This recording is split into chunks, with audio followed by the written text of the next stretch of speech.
Oh my The sun was God. very hot that day in a small village in East Africa. A female giraffe named Maya stood in a dusty pen at a place called a wildlife reserve. This reserve was not big or famous. It did not have money or many visitors. The people who worked there were always worried about paying the bills and keeping the animals alive. Maya was about to give birth to a baby, and everyone at the reserve was excited and nervous. They hoped the baby would be strong and healthy. They needed a healthy baby because healthy animals meant more visitors, and more visitors meant more money to keep the reserve running. When the baby giraffe was born on that hot morning, something unexpected happened. The baby was very, very small. This was shocking to everyone. Baby giraffes are usually big animals, even from birth. But this baby giraffe looked different. He looked much smaller than he should have been. The people at the reserve stood around and stared at the baby with confused faces. Some of them whispered to each other, others scratched their heads and wondered if something was wrong. The mother giraffe, Maya, seemed confused too. She looked down at her tiny baby and made soft sounds, trying to understand what was different about him. The veterinarian at the reserve was a careful man named Dr. Joseph. He came to examine the baby giraffe right away. He checked the baby's heart, his lungs, his bones, and his legs. He looked at the baby's eyes and tested his reflexes. Dr. Joseph was very surprised. The baby giraffe was actually healthy. There was nothing medically wrong with him. He was just naturally small. This news should have made everyone happy, but it did not. Instead, people began to whisper more. They began to worry more. Because if the baby was healthy, then his small size was just how he was. This was permanent. This could not be fixed. The baby giraffe had another unusual feature. His skin was marked with spots, like all giraffes are. But his spots were different. The spots were darker than normal giraffe spots. They were also scattered in an unusual pattern across his body. The spots did not follow the typical design that giraffe spots usually followed. This made him look strange and different from other giraffes. People pointed at the spots and discussed them quietly. The baby giraffe's neck was also different. Even though he was a newborn, his neck seemed shorter than it should have been compared to his body. Giraffes are famous for their long, beautiful necks, but this baby's neck was not long and graceful. It was short and stubby, making him look even more unusual. David was the director of the wildlife reserve. David was a serious man who had to make hard decisions every day. He looked at the tiny baby giraffe and felt worried immediately. He knew what tourists wanted. Tourists came to Africa to see big, strong, magnificent animals. They wanted to see animals that looked healthy and powerful and normal. A tiny, strange-looking giraffe would not impress tourists. In fact, David worried that tourists might laugh at the giraffe or feel sad when they saw him. This could make tourists not want to visit the reserve anymore. This could make the reserve lose money. And the reserve was already struggling with money problems. David made a decision that day that would change everything. This decision would haunt him for many years. He decided to sell the baby giraffe to a circus that had called him months before. The circus owner had asked David if he had any unusual animals to sell. The circus wanted strange and different animals that could attract big crowds. David had said no at that time, but now looking at this tiny, strange giraffe, David thought about that phone call again. He picked up the phone and called the circus owner back. The circus owner was a woman named Elena. Elena was excited when David called her. She drove to the reserve in a big truck to see the baby giraffe. When she saw him, her face showed disappointment. She had hoped for a bigger, more impressive animal. But Elena was a businesswoman.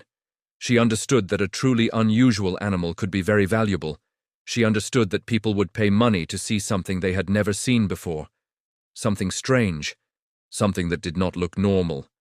Elena offered David money for the baby giraffe. She offered very little money. The price was so low that it was embarrassing. David could have refused and asked for more money. But David was desperate. He wanted the baby giraffe gone. He wanted to stop thinking about him. David agreed to sell the baby giraffe for just 150 cents. 150 cents. This was almost nothing. This was the price of a cheap lunch. This was less than the price of a small toy. When the workers at the reserve heard about this price, they felt ashamed, but nobody protested loudly enough to stop it. Nobody said no to David. The baby giraffe, who had not even been given a name yet, was put into a trailer. He cried for his mother, Maya. Maya called back to him and ran to the edge of the pen, but the workers would not let her reach him. The trailer drove away from the reserve, and the tiny giraffe was gone.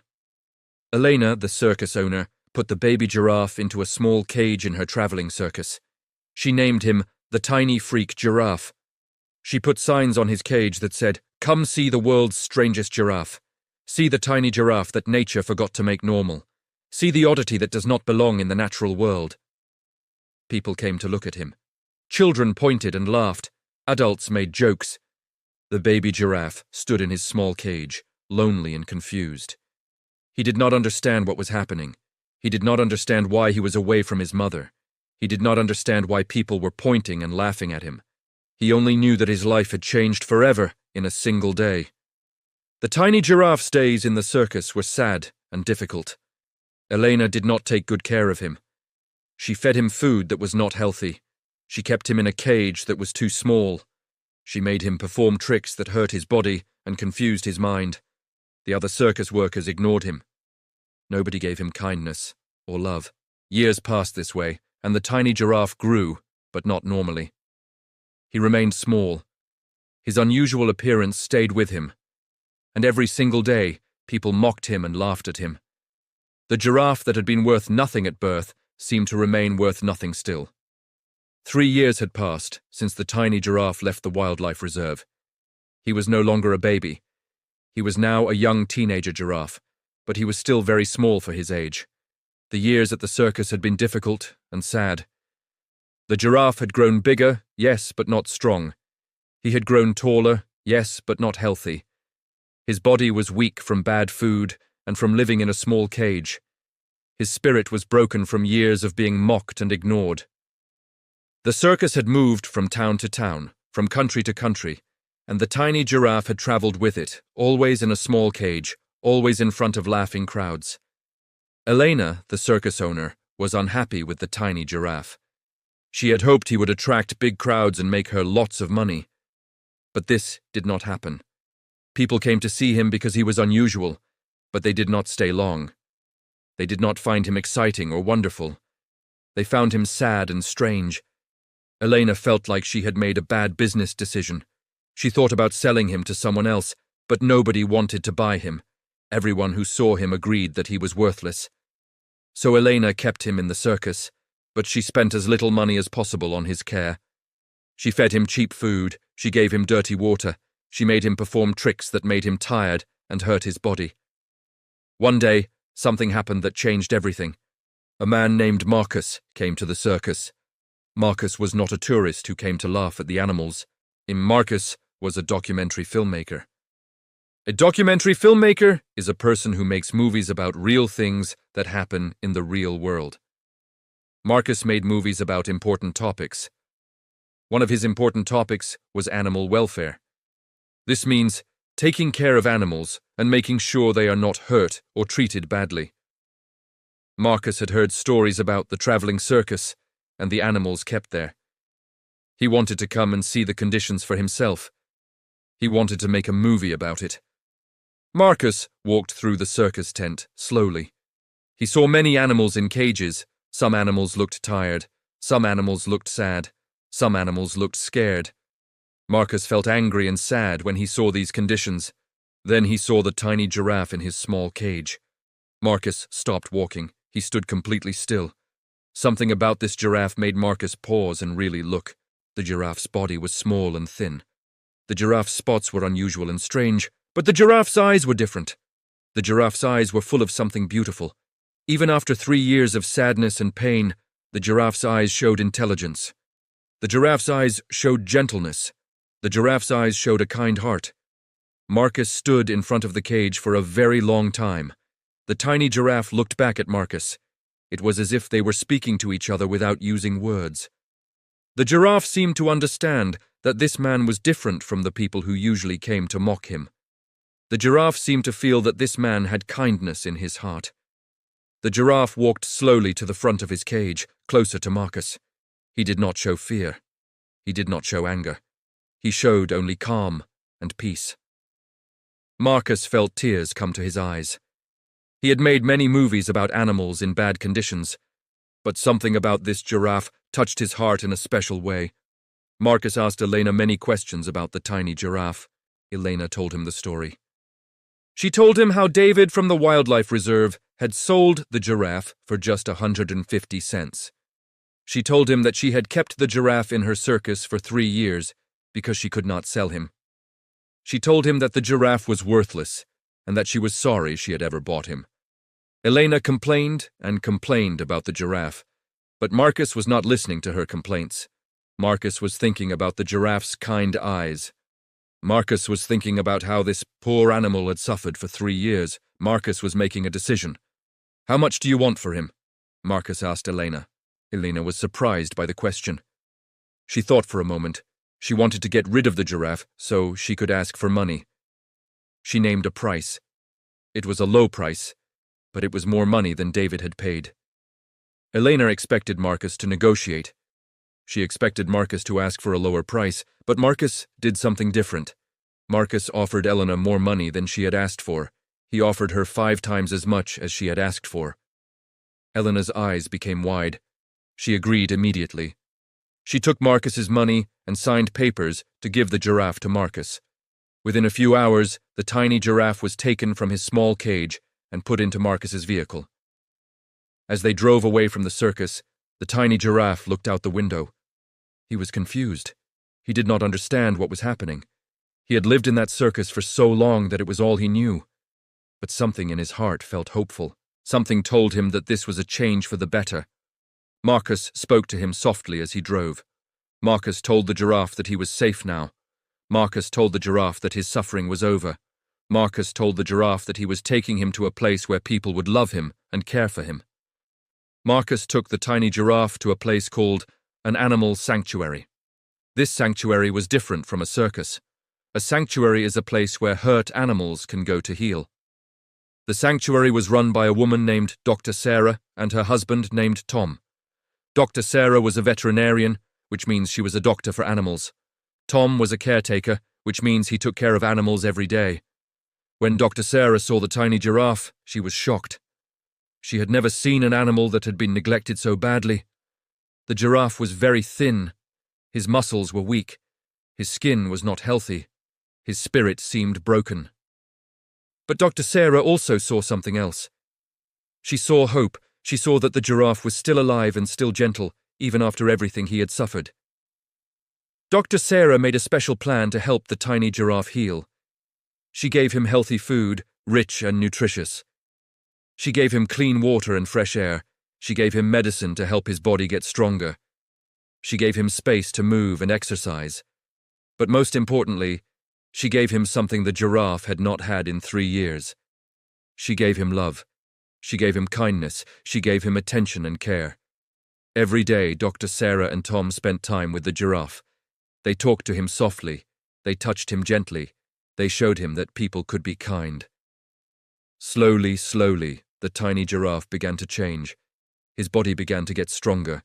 His coat began to look shinier and more beautiful. His eyes began to look brighter. His spirit began to wake up. The giraffe that had been broken was beginning to heal. Dr. Sarah had an idea, and she wanted to share the tiny giraffe's story with other people. She thought that if people knew about this giraffe, they might help the sanctuary. They might send money. They might send support. But there was another reason too. Dr. Sarah believed that this giraffe's story was special. She believed that his story could teach people something important about kindness and never giving up. She decided to take photographs and make videos of the tiny giraffe's healing journey. Dr. Sarah took her camera and phone and started recording the giraffe every day. She filmed him eating his healthy food. She filmed him exercising and getting stronger. She filmed him playing with other animals at the sanctuary. She filmed him standing in the sun with a peaceful look on his face. She filmed his coat becoming shinier. She filmed his muscles becoming stronger. She filmed the light returning to his eyes. Then, Dr. Sarah posted these videos and photographs on social media. Social media is a place on the internet where people share pictures and videos and stories. At first, very few people saw these posts. Maybe 100 people, maybe 200 people. But something amazing started to happen. People who saw the videos began to share them with their friends. They sent the videos to their family members. They told other people about this tiny giraffe and his sad story. One person shared it with 10 people. Those 10 people shared it with more people. Those people shared it with even more people. The videos began to spread like wildfire. Like a fire that moves very fast through dry grass, the giraffe's story spread very fast through the internet. Within 1 week, thousands of people had seen the videos. Within 2 weeks, hundreds of thousands of people had seen them. Within 1 month, millions of people around the world knew about the tiny giraffe. News channels on television started making their own reports about him. Newspapers wrote articles about his story. Radio stations talked about him on their programs. Famous people on the internet, people with millions of followers, started sharing his videos. His story was everywhere. It was on the news. It was on social media. It was in conversations between people in coffee shops and in homes and in schools. People were moved by what they saw. They cried when they watched the videos of the giraffe being treated badly in the circus. They felt angry that anyone would treat an animal so poorly. They felt sad, thinking about the 3 years the giraffe had suffered. But they also felt hope. They felt joy when they saw him getting stronger and healthier at the sanctuary. They felt happy watching him play and be peaceful. People felt inspired by his story because it showed that even when life is very hard, healing is possible. Even when everything seems dark, hope can return. One name began to appear again and again in the comments on the videos. People were calling the giraffe Hope. This name had come naturally from the people who watched the videos. Nobody had decided to give him this name officially. The people themselves had decided it. They called him Hope because his story gave them hope. They called him Hope because his journey showed that hope was real. The name was perfect. It matched his story completely. The tiny giraffe that had once been mocked and rejected now had a beautiful name. He was no longer the tiny freak giraffe. He was Hope. The sanctuary began to receive letters and messages from people all over the world. People in America sent messages. People in Europe sent messages. People in Asia sent messages. People in every country seemed to know about Hope now. The messages said beautiful things. People told the sanctuary that Hope's story had changed their lives. People said that watching Hope's healing had helped them through their own difficult times. People said that Hope's story had taught them about kindness. People said that Hope had given them hope when they had lost hope themselves. Money began to arrive at the sanctuary too. People sent donations. Some people sent a little money. Some people sent a lot of money. Schools raised money for the sanctuary. Businesses gave money. Within a few months, the sanctuary had received more money than it had ever received before. Dr. Sarah could hire more workers, she could buy better equipment, she could build bigger, better spaces for the animals. She could provide better care for all the animals, not just Hope. The tiny giraffe's story was helping not just him, but many other animals too. Schools around the world started using Hope's story in their classrooms. Teachers read the story to their students. Teachers showed the videos to their classes. Children learned about Hope. They learned about his suffering. They learned about his recovery. They learned that kindness matters. They learned that every life has value. Children wrote essays about hope. Children made art about hope. Children made speeches about hope. Teachers told the children that Hope's story was a lesson about never giving up, no matter how difficult things become. Universities started studying Hope's case too. Scientists wanted to understand how his body had recovered so completely from such bad treatment. Doctors wanted to learn about his healing. Universities held seminars and lectures about Hope. Researchers wrote academic papers about him. His case was used to teach people about animal welfare and animal psychology. His case showed that animals have feelings and emotions, just like humans do. His case showed that love and kindness could heal even very damaged bodies and spirits. Books began to be written about Hope. First, there were children's books with colorful pictures that told his story simply. Children all over the world read these books. Then there were books for adults that told the complete story in detail. These books talked about the reserve where Hope was born. They talked about the circus and Elena. They talked about Marcus finding him. They talked about Dr. Sarah healing him. These books became very popular. They were translated into many different languages, so people in many countries could read them. Marcus, the filmmaker who had rescued Hope, completed his documentary. A documentary is a long movie about real events. Marcus's documentary told Hope's complete story from beginning to the present. The documentary showed Hope's life in the circus. It showed him arriving at the sanctuary. It showed him healing day by day. It showed him becoming strong and healthy again. The documentary won many awards at film festivals around the world. People watched it and cried. People felt moved by it. The documentary made Hope's story even more famous. Hope himself did not understand all this attention. He did not know that millions of people around the world were thinking about him. He did not know that he was famous. He did not know that his story was changing how people thought about animals and kindness. He simply lived his days at the sanctuary, eating good food, getting exercise, playing with other animals, and enjoying the love that Dr. Sarah and Tom gave him. But even though he did not know it, his quiet presence and his healing journey were touching hearts everywhere. The tiny giraffe that had been sold for nothing was now priceless to the world. 5 years had now passed since Hope had arrived at the sanctuary. He was no longer a young teenager giraffe. He was now a fully grown adult giraffe. During these 5 years, Hope had changed completely. His body had grown stronger and more developed. His muscles were powerful. His legs were steady and strong. His neck, although still not as long as some other giraffes, was healthy and beautiful. Most importantly, he was no longer tiny. He was still smaller than average giraffes of his species, but he was no longer small enough to be called the tiny giraffe. He had become a healthy, impressive animal. The bad nutrition during his circus years had affected his final size, but his body had recovered as much as it possibly could. His spots, the unusual marks that had once made him look strange, were now seen as unique and beautiful. Scientists from universities all around the world became interested in studying Hope. They wanted to understand how his body had recovered so completely from such severe malnutrition and trauma. Veterinarians came to the sanctuary to examine him. Zoologists came to observe him. Researchers came to take samples and measurements.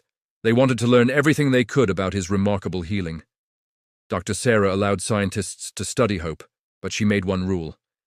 The rule was that Hope's health and happiness had to come first. Science and research were important, but not more important than Hope's well-being. The scientists agreed to this rule. They worked carefully and gently with Hope. They never stressed him or hurt him. They treated him with great respect and kindness. The research on Hope produced surprising results. Scientists discovered that his body had recovered from malnutrition more completely than typical animal physiology would suggest was possible. Usually, when young animals suffer from bad nutrition, the damage is permanent. Their bones do not develop properly. Their organs do not function perfectly. Their growth is stunted forever. But Hope's body seemed to have recovered in ways that doctors did not fully understand. Some researchers believed that Hope's will to live had helped his body heal. Others believed that the love and kindness at the sanctuary had somehow contributed to his physical recovery. Some scientists suggested that positive emotions and feelings of safety could actually heal physical damage in ways that medicine alone could not. Dr. Sarah began writing scientific papers about Hope's case. These papers were published in important medical and animal science journals. Other doctors and scientists read these papers. They began to think differently about animals. They began to understand that animals have emotions, just like humans do. They began to understand that an animal's emotional state could affect its physical health. Hope's case became famous in the scientific world. University professors taught about him in their classes. Medical students learned from his story. His case helped change how scientists thought about healing and recovery. Dr. Sarah also made another important decision. She decided to move Hope to a larger wildlife reserve.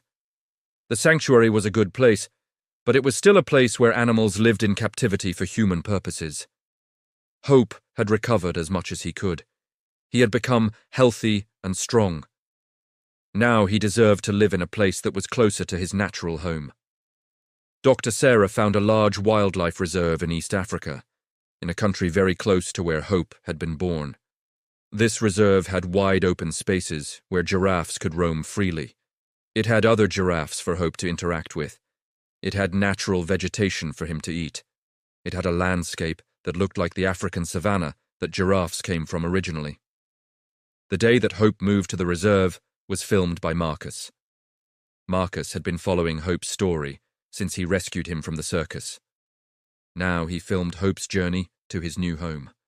Millions of people watched this film. They watched as Hope walked out into the open landscape for the first time in his life. He had never seen so much space before.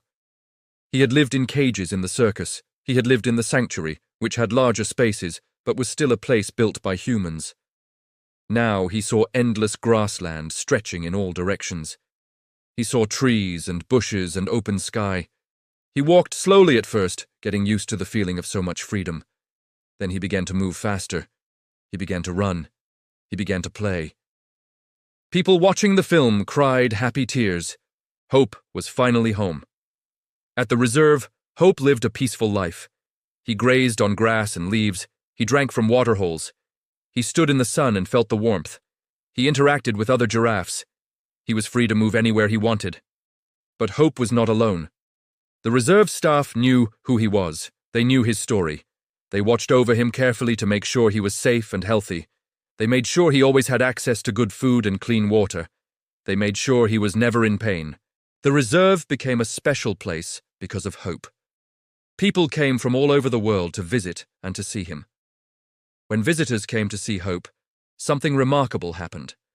Many visitors reported that standing near Hope, looking at him, watching him move across the landscape, gave them powerful feelings.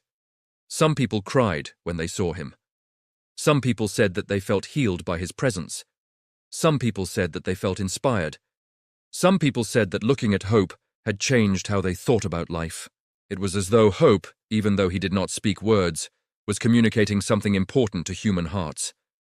His quiet presence seemed to carry a message about strength, about survival, about never giving up, about healing. The original wildlife reserve that had sold Hope for 150 cents learned about his success. David, the director who had made the decision to sell him, was deeply affected. David had watched Hope's journey from beginning to this moment. He had seen that the tiny giraffe he thought was worthless had become incredibly valuable. David felt shame and regret about his decision, but he also felt hope. He realized that it was not too late to change. He reached out to Dr. Sarah and the sanctuary. He sent them a sincere apology. He told them that he understood now that he had been wrong. He explained that Hope's story had changed his thinking completely. David donated significant money to the sanctuary and to the reserve where Hope now lived. He dedicated himself to improving animal care at his own reserve. He became an advocate for animal welfare. He traveled to other reserves and taught other directors about the importance of caring for every animal, even animals that seemed less valuable or less impressive. David's transformation was itself a kind of healing. He had made a mistake, but he had learned from it, and he had changed his life because of it. Hope's story had not just healed Hope, it had healed David too.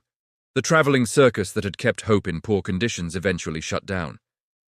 Elena, the circus owner, realized that people no longer wanted to see circuses that kept animals in cages. Society's attitude toward animals had changed, partly because of stories like Hope's. When more and more people learned about animal suffering, they decided they did not want to support businesses that caused that suffering. Elena closed her circus. She never publicly apologized like David did, but by leaving the business of animal exploitation, she had acknowledged in her own way that what she had done was wrong. Hope himself remained peaceful and content at the reserve. He had no idea how much his life had changed the world. He did not know that his story was being told in schools and universities. He did not know that his image was on posters and in books. He did not know that millions of people thought about him and felt inspired by him. He simply lived his days as a giraffe, eating and moving and being peaceful. But his quiet life was doing something extraordinary. It was teaching the world about kindness, about second chances, about the value of every life, and about the power of hope itself. 10 years had now passed since the day that the tiny giraffe was sold for just 150 cents. 10 years. In those 10 years, so much had changed. Hope was now a mature adult giraffe living peacefully at the wildlife reserve in East Africa. He had lived through suffering and pain, but he had also lived through healing and recovery. He had lived through becoming famous, though he did not understand his own fame. His life had become a story that the world would never forget. The impact of Hope's journey had spread far beyond anyone's imagination. A foundation had been created in his name. The foundation was called the Hope Foundation for Animal Rescue and Rehabilitation. The purpose of this foundation was to rescue animals that had been abused or neglected, just like Hope had been. The foundation worked in many countries. It worked in Africa, in Asia, in Europe, in America, and in other parts of the world. The foundation had helped thousands of animals recover from abuse. It had funded sanctuaries and reserves. It had paid for veterinary care for animals that no one else would help. The foundation had saved countless lives, all because one tiny giraffe had captured the world's heart. Schools everywhere had made Hope's story part of their teaching. Teachers in elementary schools taught young children about Hope. They told children about how Hope had suffered, but how he had not given up. They taught children about kindness and compassion toward animals. They taught children that every life had value, no matter how small or unusual or different. Children wrote essays about Hope. Some essays were about his suffering, some essays were about what they would do to help animals like Hope. Some essays were about the importance of kindness. Teachers gave awards to the best essays. Children made drawings and paintings of Hope. They made sculptures of Hope out of clay and other materials. Schools raised money for the Hope Foundation. Thousands of schools in dozens of countries did this. Universities had made Hope's story part of their curriculum too. Medical students studied his case to understand how animals could recover from trauma. Psychology students studied how love and kindness could heal psychological damage. Ethics students studied what humans owed to animals and what responsibility humans had to protect creatures that could not protect themselves. Philosophy professors discussed the meaning of Hope's story. They talked about what it meant to be valuable. They talked about how society decided which lives mattered and which did not. They talked about how Hope had changed that thinking. Conferences were held where scientists and doctors presented research about Hope's case. His story had become a bridge between different areas of knowledge. Books had been written about Hope, many different books. There were children's picture books with colorful illustrations that told his story in simple words that young children could understand. There were chapter books for older children that gave more details about his life. There were books for adults that told the complete story with all the complexity and emotion. There were books written by scientists that analyzed his case from a medical perspective. There were books written by philosophers that explored the meaning of his story. All of these books had been translated into many languages. People in Japan could read about Hope in Japanese, people in Germany could read about Hope in German, people in Brazil could read about Hope in Portuguese, people all over the world could read his story in their own languages. A full-length documentary film had been completed by Marcus, the filmmaker. This documentary was nearly 3 hours long. It showed everything from Hope's birth at the wildlife reserve to his current life at the sanctuary and the large reserve. It showed his suffering in the circus. It showed his rescue by Marcus. It showed his healing with Dr. Sarah. It showed him being released into the open landscape. The documentary won many important awards at film festivals around the world. It was shown in movie theaters. It was shown on television. Millions of people had watched it. Many people said that watching the documentary had changed their lives and their thinking about animals. Merchandise had been created featuring Hope's image. There were T-shirts with Hope's picture on them. There were posters and calendars and coffee cups and water bottles and backpacks, all with Hope's image. There was jewelry with giraffe designs inspired by Hope. There were toys shaped like giraffes that were sold in stores for children. Some of the money made from selling this merchandise went to the Hope Foundation. Children wore Hope T-shirts to school. People hung Hope posters in their homes and offices. Every time someone used one of these items, they thought about Hope and his story. They remembered the message of never giving up, They remembered the importance of kindness. Celebrities and famous people had spoken about Hope. Movie stars talked about him in interviews. Musicians mentioned him in songs and concerts. Athletes talked about how Hope's story had inspired them. Politicians referenced Hope when they talked about animal welfare and protection. Important figures from around the world had visited Hope at the reserve to see him in person. They stood before him and felt moved by his presence, just like ordinary people did. Hope had become a symbol that transcended the world of animals. He had become a symbol for all humans facing difficulties, a symbol that healing was possible, that hope was real, that every life had infinite value. Animal welfare laws had changed in some countries because of Hope's story. Governments passed new laws to protect circus animals. Laws were made to ensure better living conditions for animals in captivity. Laws were made to punish people who abused or neglected animals. These laws would not have been passed without the awareness that Hope's story created.